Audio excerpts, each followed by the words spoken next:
नमस्कार, good morning, वंदन, अभिनंदन।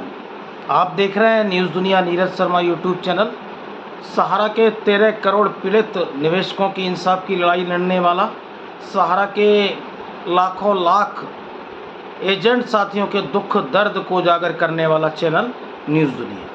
साथियों, आज का दिन बड़ा महत्वपूर्ण दिन है और आज जो है 18 जुलाई को पिनाक पानी मोहंती की जो याचिका थी, जो सम्मानित सुप्रीम कोर्ट में लगी, जिसमें अटॉर्नी जनरल के हस्तक्षेप के माध्यम से 5,000 करोड़ रुपए सहारा क्रेडिट कोऑपरेटिव सोसाइटी के जमाकर्ताओं के लिए जो है देने की बात की गई, तो देश के सहारा के पीड़ित जमाकर्ताओं को एक उम्मीद और विश्वास जागा कि सुप्रीम कोर्ट हमारे सोसाइटियों के निवेशकों के भुगतान की कुछ पहल कर रहा है, जिसमें उन्होंने एक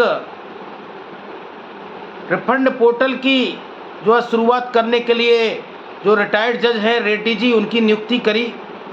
गौरव अग्रवाल जो न्याय मित्र हैं, उनकी नियुक्ति करी और उनको उस रिफंड पोर्टल का देख रेख का पूरा कार्यभार सौंपा, जिसके बदले में रेड्डी जी को 15 लाख रुपए मासिक मेहनताना और 5 लाख रुपए न्याय मित्र गौरव अग्रवाल को देने की बात सुप्रीम कोर्ट के पिनाक पानी मोहंती के सुप्रीम कोर्ट की याचिका के आदेश में जिक्र किया गया। साथियों, इसके बाद में रेड्डी जी की देखरेख में और सहकारिता मंत्रालय ने सहारा रिफंड पोर्टल की शुरुआत की, जिसका उद्घाटन विधिवत देश के गृह मंत्री और वर्तमान सरकार के दूसरे बड़े मंत्री मोदी जी के बाद में अमित शाह जी ने देश की जनता को हरिद्वार में 45 दिन में सहारा रिफंड पोर्टल के माध्यम से भुगतान देने की बात की गई और 18 जुलाई को विधिवत इसकी घोषणा हुई, जिसमें देश भर के चुनिंदा लोगों को डिजिटल तरीके से 10-10 हज़ार रुपये का पेमेंट चेक के माध्यम से किया गया। जिन लोगों को 18 जुलाई को इसकी औपचारिक घोषणा की गई और 18 जुलाई को चुनिंदा सहारा के जमाकर्ताओं को बुलाकर जो है 112 से 120 लोगों को डिजिटल तरीके से पैसे देने की शुरुआत की गई। तो साथियों, 45 दिन में देने की बात हो रही थी। आज वर्तमान में 1 वर्ष कंप्लीट जो है हो चुका है और 18 जुलाई को अमित शाह जी ने औपचारिक रूप से एक फीता काटकर जो है इस रिफंड पोर्टल की शुरुआत की। तो साथियों, इस रिफंड पोर्टल पर 1 करोड़ 23 लाख लोगों ने लॉगिन किया है। अगर सभी सोसाइटियों के अलग अलग जमाकर्ताओं को जोड़ लिया जाए तो लगभग 3 करोड़ 53 लाख के ऊपर अलग अलग जमाकर्ता हैं। अगर इस पर लॉगिन करने वाले जमाकर्ताओं के अमाउंट की बात की जाए तो 85,806 करोड़ का प्रिंसिपल अमाउंट आज देश के सहारा के स्कैम से पीड़ित जमाकर्ताओं ने, निवेशकों ने आज इस पर क्लेम किया है।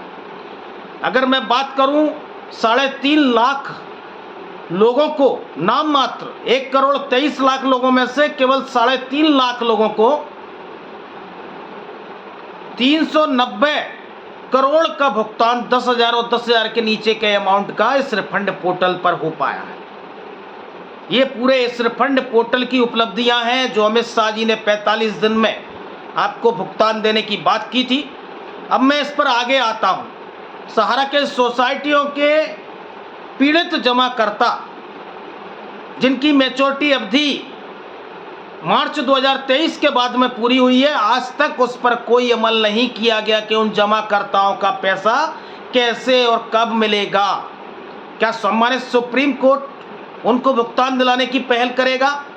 सहारा की सोसाइटियां करेंगी या सरकार करेगी? दूसरा, जो जमाकर्ता MIS में निवेश किए थे, उन MIS में निवेश करने वाले जमाकर्ताओं का क्या होगा? उन जमाकर्ताओं का क्या होगा? उनको MIS का पैसा कैसे मिलेगा? तीसरा, जो डेथ जमाकर्ता कर गए हैं इस अवधि में और इस रिफंड पोर्टल से पहले, तो डेथ मैच्योरिटी का इसमें कोई विकल्प नहीं। आज आपको इस रिफंड पोर्टल पर कि आप सोसाइटी के डाटाबेस में नहीं है, कमियां नहीं है, आज ये जमाकर्ता की गलती नहीं है। आज जमाकर्ता ने जब एजेंट के माध्यम से उस सहारा के ऑफिसों में पैसा जमा किया, जब सहारा वाले कुछ नहीं भरते थे, केवल दस्तखत करवाते थे।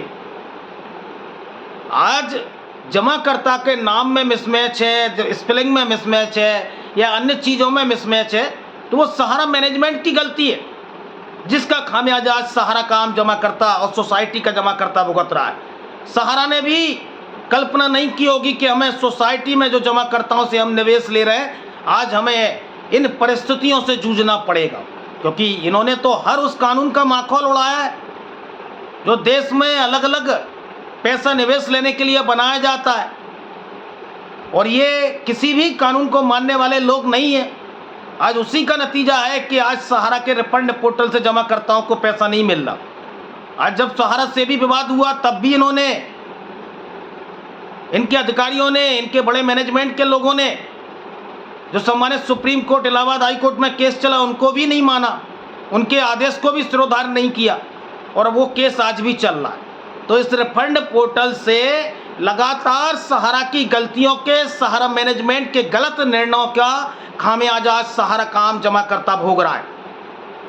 आज सहारा मैनेजमेंट है कहाँ? कहीं नहीं।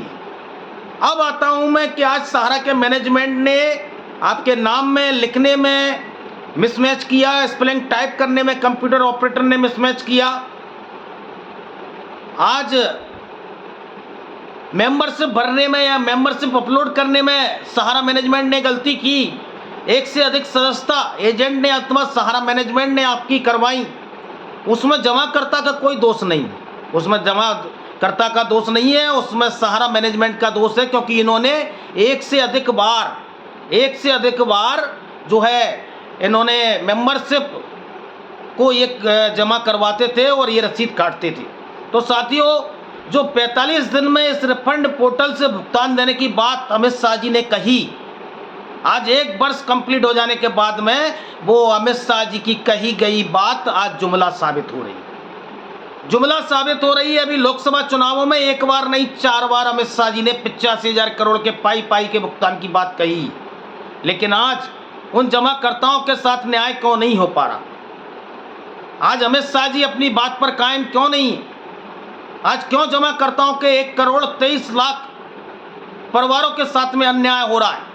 आज सहारा के 12 लाख एजेंट साथों के साथ में अन्याय हो रहा है। आज भुगतान ना मिलने के कारण आर्थिक तंगी में जमाकर्ता जो है डिप्रेशन, तनाव में जो आत्महत्या कर ले रहा है। आपने देखा, कल के पेपर की कटिंग है कि जमशेदपुर में एक सहारा के जमाकर्ता ने आर्थिक तंगी के कारण जो है आत्महत्या कर ली। ऐसे हजारों सहारा इंडिया के एजेंट हैं जिन्होंने आर्थिक तंगी में, निवेशकों के दबाव में आत्महत्या कर ली और उनको अंतिम विकल्प खत्म हो जाना ही लगा। न्यूज़ दुनिया, नीरज शर्मा चैनल इसका समर्थन नहीं करता है, और हम इस देश में निवेशकों से और एजेंट साथियों से यही कहेंगे कि सरकार ने अगर आपको भरोसा दिलाया है तो सरकार की खटिया खड़ी करने का काम करें। आज अमित शाह जी को उनके दिलाए गए, कहे गए वादे को याद दिलाने की जरूरत है। इस रिफंड पोर्टल एक जुमलेबाजी है, और 1 साल के बाद भी इस रिफंड पोर्टल से सहारा के जमाकर्ताओं को न्याय नहीं मिल पाया। 1,23,00,000 लोगों में केवल 3-3.5 लाख लोगों को पैसा मिलता है, 390 करोड़। ये अन्याय है, और जिस पैसे को आप पेमेंट नहीं कर पा रहे हैं उसकी आप ITR की कॉपी मांग रहे हैं। आज सहारा ने, आज हमने जो निवेश किया और सोसाइटी में जो 5 लाख का हमारा निवेश दिख रहा है, वो 1 साल का निवेश नहीं है, वो सालों साल का निवेश है। सहारा रियल एस्टेट हाउसिंग से क्यूसॉप में पलटा, क्यूसॉप से सोसाइटियों में पलटा, और ये लगातार ये पलटा, ये कन्वर्जन का खेल ये खेल रहे हैं, एक सर्टिफिकेट से दूसरे सर्टिफिकेट। तो जमाकर्ता आपको रिटर्न फाइल की कॉपी देगा कहाँ से? आपको बैंक का स्टेटमेंट देगा कहाँ से? और जिन चीज़ों को इस रिफंड पोर्टल पर मांगा जा रहा है, और चीज़ें जमाकर्ता 10 जन्म में नहीं दे पाएगा। तो साथियों, आज पहली वर्षगांठ है इस रिफंड पोर्टल से, और ये सबसे बड़ी जुमलेबाजी है। ये मोदी सरकार के नाकामी है, ये अमित शाह जी की नाकामी है, और ये 13 करोड़ जमाकर्ताओं के साथ में मोदी सरकार का बहुत बड़ा विश्वासघात है। आज सहारा मैनेजमेंट आप जिए या मरे, उनको वास्ता नहीं, उनको वास्ता नहीं है। और देश में सहारा रिफंड पोर्टल की सच्चाई दिखाने वाला, इस देश के 13 करोड़ जमाकर्ताओं की आवाज़ रखने वाला और इस देश के 12 लाख एजेंट साथियों का संबल भरने वाला एकमात्र चैनल न्यूज़ दुनिया। तो साथियों, इस रिफंड पोर्टल से नहीं मिल पाया सहारा के जमाकर्ताओं को भुगतान, और 45 दिन में भुगतान का झुंझुना बताने वाले अमित शाह आज 1 साल में भी 1 करोड़ 23 लाख लोगों में से केवल 3.5 लाख लोगों को 10,000 और 10,000 का अमाउंट दे पाए। ये मोदी सरकार और अमित शाह की नाकामी को दिखाता है। जुड़े रहे न्यूज़ दुनिया के साथ में, फिर किसी मुद्दे के साथ में आपके बीच में पुनः उपस्थित होऊंगा। धन्यवाद।